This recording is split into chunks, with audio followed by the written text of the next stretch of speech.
السلام علیکم، welcome back to my channel Urdu کہانی ٹیوب۔ دوستو، آج بھی میں آپ کے لیے خوفناک اور سنسنی خیز کہانی لے کر آئی ہوں۔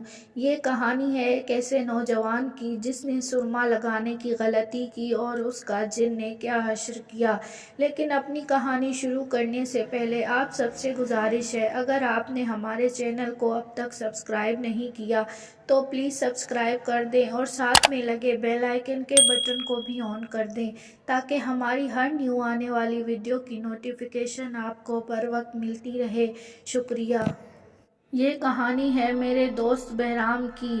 وہ جب کراچی سے پشاور گیا تو بالکل ٹھیک ٹھاک تھا، اور جب پشاور سے کراچی واپس آیا تو اس کا ایک ہاتھ نہیں تھا۔ میرے بہت اصرار پر اس نے سارا واقعہ مجھے بیان کیا، تو آئیے سنتے ہیں یہ کہانی اسی کی زبانی۔ وہ کہنے لگا، یار میرا دوست پشاور سے مجھے روز کہتا تھا کہ آؤ یہاں سے چکر لگا کر جاؤ، گھوم پھر کر جاؤ، ہم سے مل کر جاؤ۔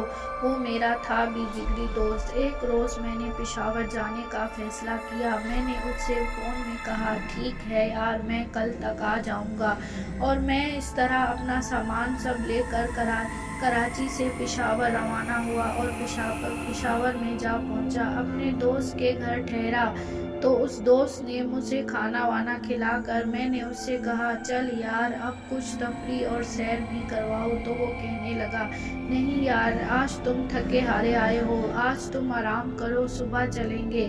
تو میں نے بھی کہا ٹھیک ہے، میں آرام کرنے لگا۔ صبح میں نے اس سے کہا تو وہ اپنے کاموں میں مصروف ہو گیا۔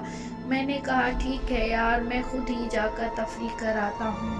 تو وہ کہنے لگا، ہاں جاؤ تفریح کر آؤ، پھر میں صبح تمہارے ساتھ چلوں گا۔ میں نے کہا کوئی بات نہیں، تم بزی ہو، میں اکیلے ہی چلا جاتا ہوں۔ اور اسی طرح میں وہاں تفریح کرنے نکلا۔ وہاں پشاور میں بہت سے بڑے بڑے پہاڑیوں کے علاقوں میں جا پہنچا، اور وہیں سے تفریح کرتے کرتے مجھے ایک سرمے کی ڈبی نیچے پڑی ملی۔ میں نے وہ سرمے کی ڈبی کو کھولا تو اس کے اندر سرما تھا۔ میں اس سرمے کی ڈبی کو جیب میں رکھ کر واپس آیا۔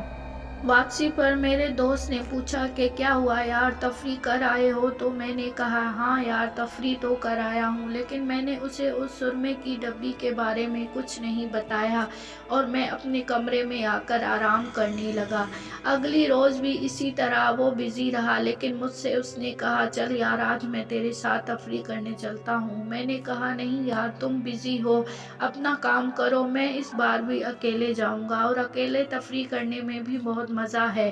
تو وہ مسکرا کر کہنے لگا، ٹھیک ہے یار، جیسی تمہاری مرضی۔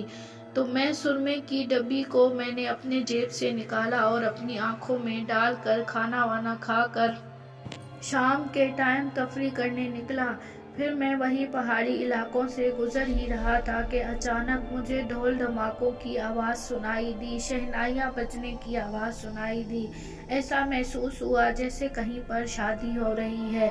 میں اسی ڈھول دھماکوں کی آواز میں روانگی اختیار کی، اور میں نے سوچا کہ دیکھوں کہ پشاور کے لوگ شادی کیسے کرتے ہیں، ان کی رسمیں کیا ہوتی ہیں۔ یہ سوچ کر میں اس ڈھول دھماکوں کی آواز جہاں سے آ رہی تھی اسی سمت چل پڑا۔ کچھ دور کی فاصلے پر ہی چلا تھا کہ بتیوں کے روشنی کی جگمگاہٹ دکھائی دی۔ میں نے سوچا بس شادی یہیں ہو رہی ہے۔ جب میں اسی جگہ پہنچا تو واقعی دولہا دلہن بھی بیٹھے ہیں، بہت سے لوگ بھی ہیں، اور ایک مولوی صاحب بھی ہیں نکاح پڑھانے والے۔ میں بھی ایک آدمی کے برابر میں جا بیٹھا۔ تو امام صاحب نے دلہن سے پوچھا، تمہیں فلاں سے فلاں کے حق مہر میں نکاح قبول ہے؟ تو وہ دلہن کہنے لگی، نہیں، مجھے نکاح قبول نہیں، میں جب تک حامی نہیں بھروں گی اگر اس اندھے آدمی کو یہاں سے نہ اٹھایا گیا تو۔